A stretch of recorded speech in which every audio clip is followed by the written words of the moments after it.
All right, everybody. I'm realizing that I have a saw in the background, so I'm going to turn that off or close the window.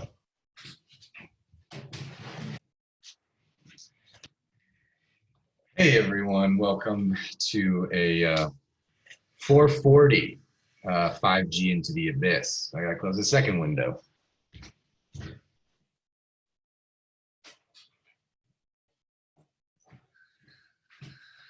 There we go. How is everybody? Welcome back to the between virtual and real space where somehow we meet between fiber optic cables and lines and satellite waves that bring us real thoughts, even though they might sometimes feel like the most virtual origin of things. We are here a little late because sometimes in quarantine your life piles up and you have a lot of things that just show up at the last minute and it's hard to get a quiet space to read. So I've opened up my balcony. I'm standing on the balcony. Everyone else is locked outside the other side of the balcony door, and we'll see how much time I get. But I'm really happy to be here and reading again to you, going through just a few different writers these days that inspire me, and I'll probably loop back on some of the others that I've touched before as we somehow weave a cylindrical, kaleidoscopic spiral of sense into this maybe at times vortex feeling abyss, other times a flat plain or a dark forest or the other side of a cliff or the top of a mountain in the clouds, but something unknown. So today I read a piece of literature that again is what this series is themed on, people who are in dialogue with the unknown or times of crisis where they've navigated with their words and their thoughts through pieces of literature that speak to me. So today I'm reading from Czeslaw Milosz, the Polish poet and writer, Nobel Prize winner. This book is called The Captive Mind. Again, he's a Polish writer, and this one is translated from the Polish by Jane Zielonko, I think is the name in Polish. Czeslaw Miłosz left Poland and taught at UC Berkeley for a while. This is The Captive Mind, published by Vintage International Vintage Books, which is a Random House publishing house. And I'm going to pick up the book from chapter 2, Looking to the West. And I'll probably read another chapter tomorrow. So here we go. Are Americans really stupid? I was asked in Warsaw. In the voice of the man who posed this question, there was despair, as well as the hope that I would contradict him. This question reveals the attitude of the average person in the people's democracies toward the West. It is despair mixed with a residue of hope. During the last few years, the West has given these people a number of reasons to despair politically. In the case of the intellectual, other, more complicated reasons come into play. Before the countries of Central and Eastern Europe entered the sphere of the Imperium, they lived through the Second World War. That war was much more devastating there than in the countries of Western Europe. It destroyed not only their economies, but also a great many values which had seemed till then unshakable. Man tends to regard the order he lives in as natural. The houses he passes on his way to work seem more like rocks rising out of the earth than like products of human hands. He considers the work he's done in his office or factory as essential to the harmonious functioning of the world. The clothes he wears are exactly what they should be, and he laughs at the idea that he might equally well be wearing a Roman toga or medieval armor. He respects and envies a minister of state or a bank director and regards the possession of a considerable amount of money as the main guarantee of peace and security. He cannot believe that one day a rider may appear on a street he knows well, where cats sleep and children play, and start catching passers-by with his lasso. He is accustomed to satisfying those of his physiological needs which are considered private as discreetly as possible, without realizing that such a pattern of behavior is not common to all human societies. In a word, he behaves a little like Charlie Chaplin in The Gold Rush, bustling about in a shack poised precariously on the edge of a cliff. His first stroll along a street littered with glass from bomb-shattered windows shakes his faith in the naturalness of his world. The wind scatters papers from hastily evacuated offices, papers labeled confidential or top secret, that evoke visions of safes, keys, conferences, couriers, and secretaries. Now the wind blows them through the street for anyone to read, yet no one does, for each man is more urgently concerned with finding a loaf of bread. Strangely enough, the world goes on, even though the offices and secret files have lost all meaning. Farther down the street, he stops before a house split in half by a bomb.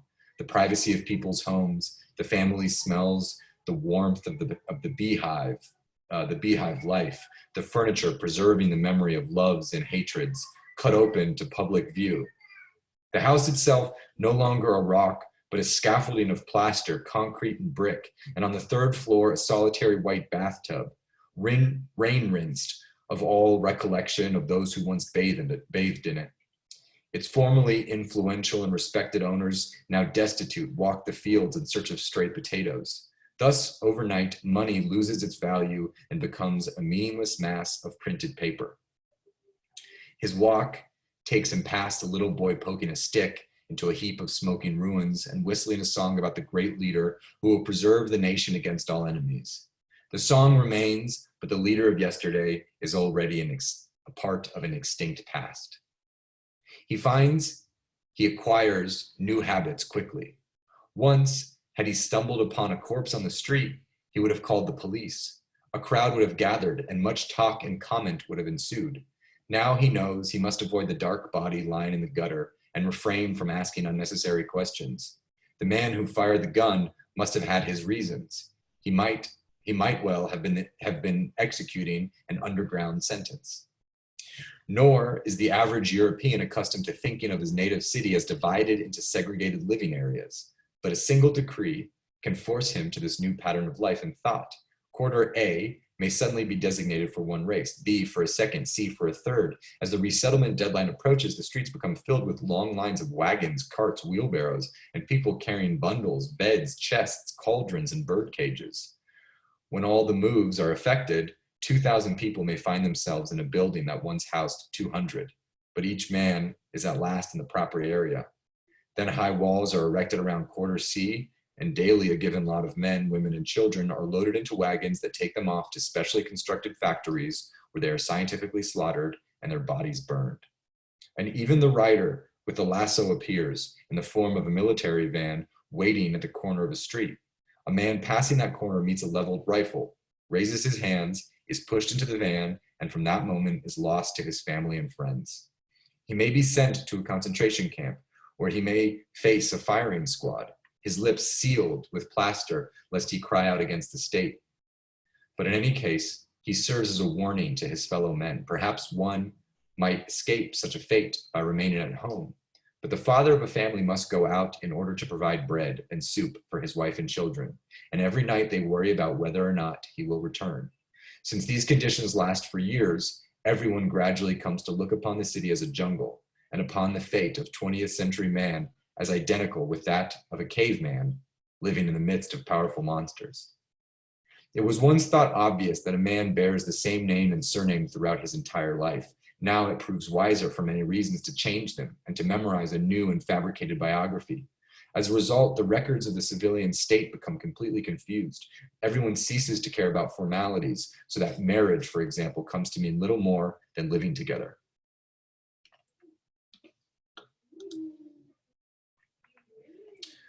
Respectable citizens used to regard banditry as a crime. Today, bank robbers are heroes because the money they steal is destined for the underground. Usually they are young boys, mothers' boys, but their appearance is deceiving. The killing of a man presents no great moral problem to them. The nearness of death destroys shame. Men and women change as soon as they know that the date of their execution has been fixed by a fat little man with shiny boots and a riding crop. They copulate in public on the small bit of ground surrounded by barbed wire, their last home on earth. Boys and girls in their teens about to go off to the barricades to fight against tanks with pistols and bottles of gasoline want to enjoy their youth and lose their respect for standards of decency. Which world is natural? That which existed before, or the world of war?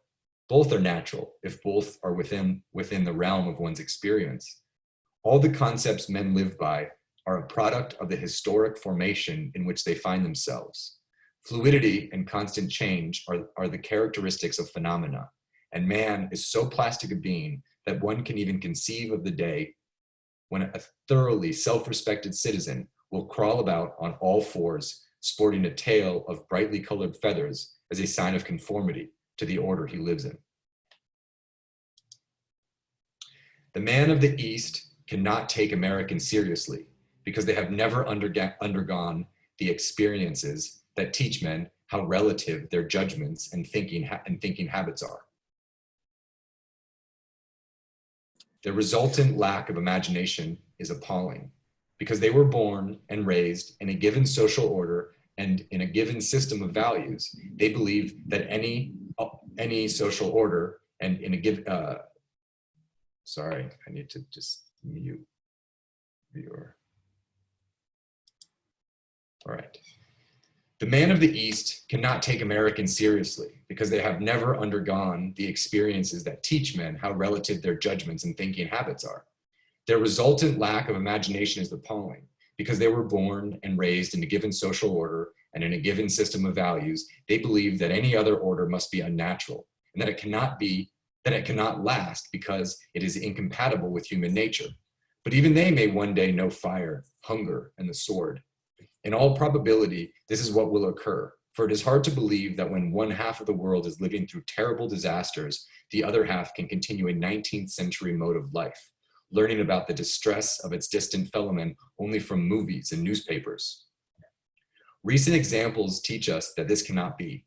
An inhabitant of Warsaw or Budapest once looked at the newsreels of bombed Spain or burning Shanghai, but in the end, he learned how these and many other catastrophes appear in actuality.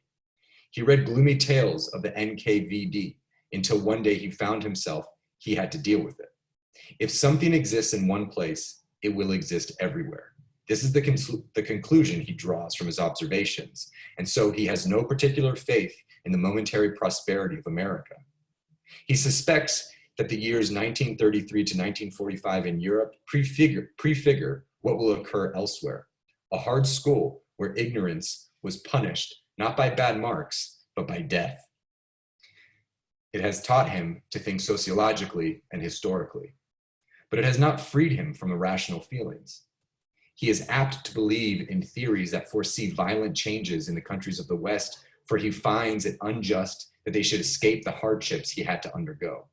The only system of thought that is accessible to him is dialectical materialism, and it attracts him because it speaks a language that is understandable in the light of his experience. The illusory natural order of the Western countries is doomed, according to dialectical materialism in the Stalinist version, to crash as a result of a crisis. Wherever there is a crisis, the ruling classes take refuge in fascism as a safeguard against the revolution of the proletariat.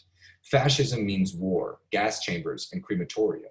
True, the crisis in America predicted for the moment of demobilization did not occur. True, England introduced social security and socialized medicine to a hitherto unknown degree, and it is true as well that anti-communist hysteria in the United States, whatever else may have inspired it, was largely motivated by fear of an armed and hostile power.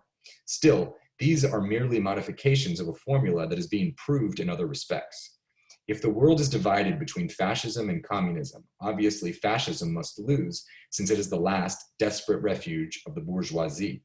The bourgeoisie rules through demagoguery, which in practice means that prominent positions are filled by irresponsible people who commit follies in moments of decision. Just such follies were Hitler's ruthless policy toward the Eastern peoples or Mussolini's involvement of Italy in the war. A man need not be a Stalinist to reason thus. On the contrary, knowing how doubtful are any benefits from the system evolved in the center, he would be overjoyed to see a gigantic meteor wipe that cause of his misery off the face of the earth. He is, however, only a man. He weighs his chances and concludes it is unwise to align himself with the sides that has been damned by the being which has taken the place of God in this century, i.e. history. The propaganda to which he is subjected tries by every means to prove that Nazism and Americanism are identical in that they are products of the same economic conditions. He believes this propaganda only slightly less than the average American believes the journalists who assure him that Hitlerism and Stalinism are one and the same. Even if he stands on a higher rung of the hierarchy and so has access to information about the West, he is still unable to weigh the relative strength and weakness of that half of the world. The optical instrument he sees through is so constructed that it encompasses only predetermined fields of vision. Looking through it, he beholds only what he expected to see. For example, accustomed to living in a society in which law exists exclusively as a party tool, and in which the sole criterion of human action is its effectiveness, he finds it hard to imagine a system in which every citizen feels himself bound by the sanctions of the law. These sanctions may have been introduced in order to protect the interests of privileged groups, but they remain even after the interests change. And it is not easy to supplant old laws with new. Every citizen is entangled in a network of statutes whose origin lies in some remote past. As a result, the mechanism of collective life is so unwieldy that anyone who tries to be truly active struggles helplessly to free himself of its restrictions.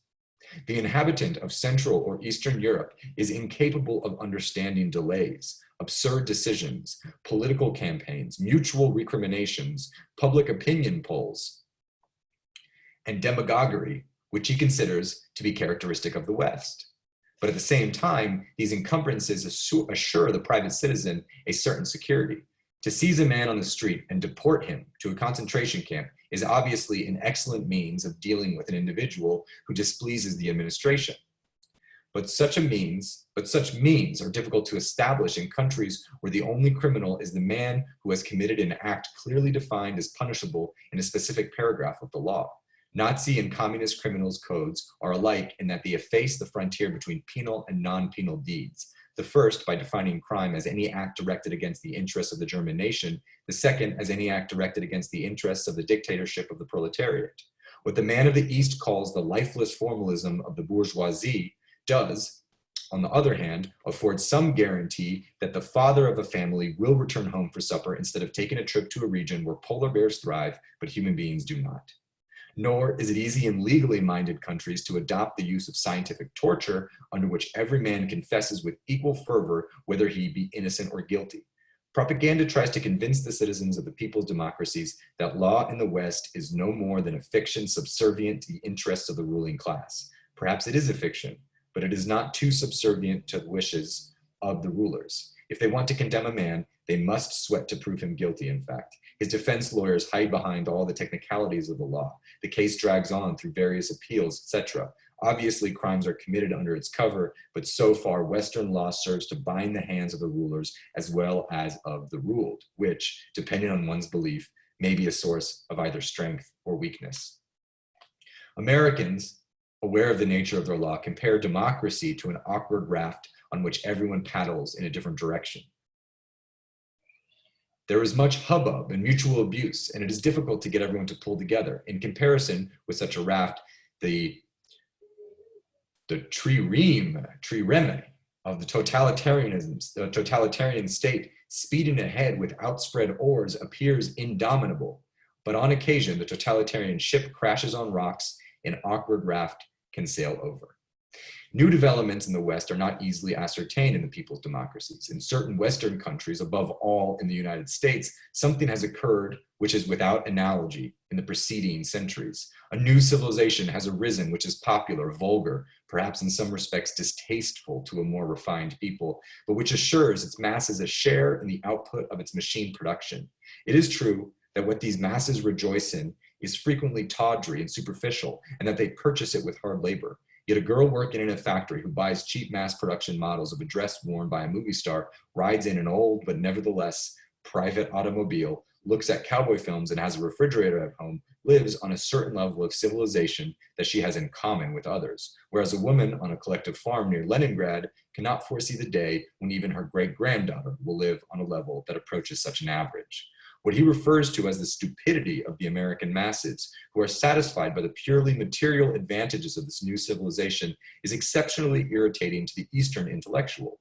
Raised in a country where there was a definite distinction between the intelligentsia and the people, he looks, above all, for ideas created by the intelligentsia, the traditional fermenting element in revolutionary changes. When he meets with a society in which the intelligentsia, as it was known in Central or Eastern Europe, does not exist, he has great difficulty in translating his observations into conceptual terms. The ideas he finds are clearly obsolete and far outdistanced by economic and technical developments. The purely pragmatic and empirical resolution of problems and the inability to swallow even a small dose of abstraction, whereas the German bourgeoisie, for example, had this ability in abundance, introduce unknowns into his calculation. If one regards these characteristics as a sign of backwardness in comparison with Europe, then one must acknowledge that the stupidity which produced a technology immeasurably superior to that of Europe is not entirely a source of weakness. In fact, if the impetus to perfect and use new discoveries has lost none of its drive, the credit lies with the West. The effort Japan made to overtake the West ended unsuccessfully, and Japan was beaten by the peace-minded and internally disunited United States of Roosevelt's day. Russia, copying Western models of automobiles, airplanes, jet engines, television sets, atom bombs, and submarines, and such things as radar and penicillin, has now entered the race. The youngest generation in Eastern Europe, raised in the worship of Russia, is beginning to believe that she has taken the foremost place in the realm of science and technology.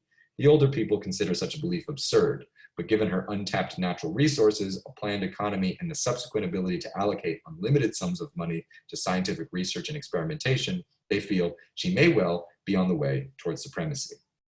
This supposition seems to be refuted by the purely practical aims of contemporary Russian science, for as we know, the greatest discoveries are perfected in the course of long disinterested work on the part of many scientists and often bear no immediate concrete results. It seems to be refuted as well by the insistence with which propaganda attributes most discoveries to the Russians, even while they copy American construction, from bridges to motors, in the minutest detail. Such propaganda, pushed often to the point of the ridiculous, does not indicate a high degree of self-confidence, and such occurrences as the sale of Swedish machinery to the people's democracies under the stamp of Russian manufacture disproves its boastful claims.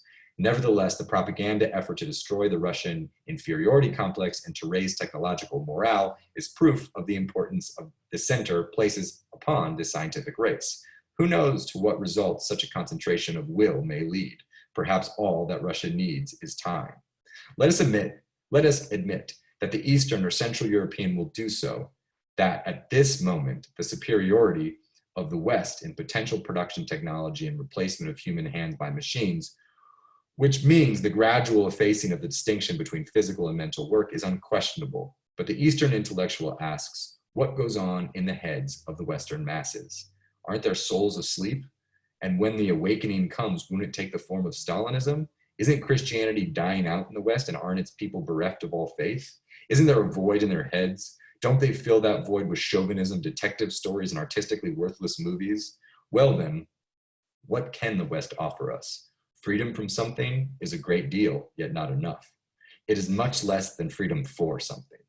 While such questions are posed, actually, they can be countered with others. American communists, mostly the intellectually minded sons of middle-class or lower middle-class families, complain about the spiritual poverty of the masses. They do not realize, however, that the imperium they pine for is a combination of material poverty and lack of technology plus Stalinism. Nor do they realize how fascinating it might be to try to imagine a combination of prosperity and technology plus Stalinism. The new man of the imperium is being remodeled under the slogan of the struggle against poverty, which is simultaneously induced and conquered, and the advancement of technology, which is simultaneously demolished and rebuilt.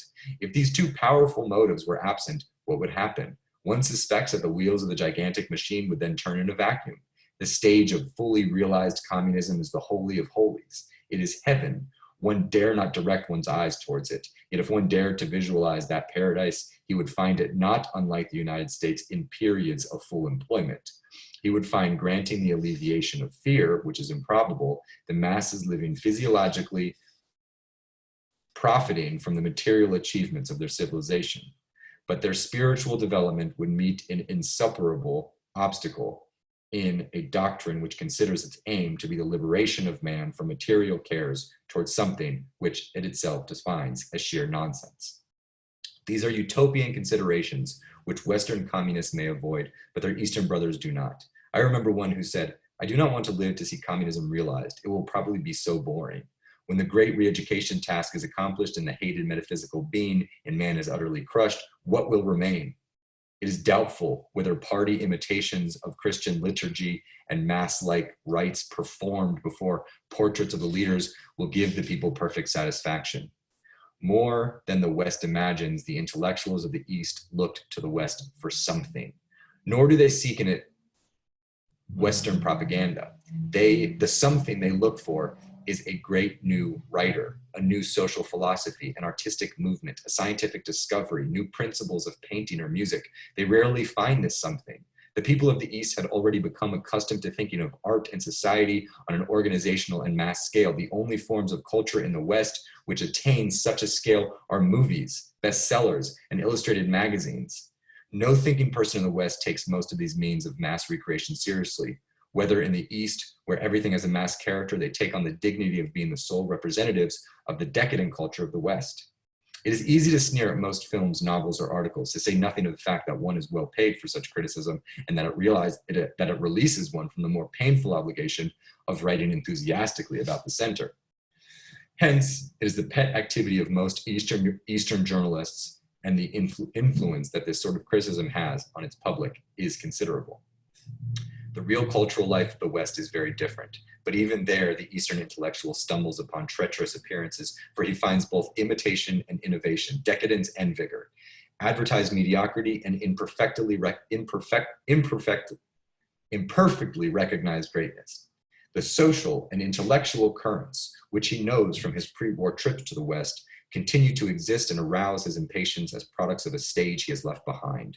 Still, these are the aspects that attract his attention and not the new creative forces sending up shoots amid a forest of dead trees. The gravest reproach leveled against Western culture is that it is exclusive and inaccessible to the masses. This reproach is largely valid. Poetry, painting, and even music, shutting themselves up in ivory towers, become susceptible to numerous stylistic maladies. At the same time, however, their link with the everyday life of the people is considerably stronger than it seems to be at first glance. For example, avant-garde painting, which is so difficult and obscure, reaches a tremendous number of people through its influence on advertising, dress design, stage sets, interior decoration, and most important of all, perhaps, on the shape of universally used machines. In comparison with this, the Soviet Empire style, which is based on the painting on huge canvases of groups of dignitaries standing about in various positions and poses, is completely severed from everyday life. By destroying all experimentation in art, the center confined its applied art, if one can speak of its existence at all, to a clumsy imitation of Western applied art, which, however, is constantly renewed under the influence of experimental easel painting. When the cult of ugliness reigns in painting or sculpture and any daring passes as formalism, then applied art, cut off from its roots, is bound to prove sterile. I'm going to stop there for now. It's about a 20-minute read, and I will pick up with Czeslaw Milosz in the next days. It's dense. It's very specific to the transition out of World War II, but it also has a very universally relevant and resonating series of themes that I think we can look at in terms of the rise of fascism and the importance put on innovation and belief in technology, as well as the general allowance of the softening, the graying, the tendency towards comfort over rigor of the mind in general. I won't say whose mind. All right. Thanks for tuning in. Apologies for us being late today, and be well as I find you again in the abyss. Bye.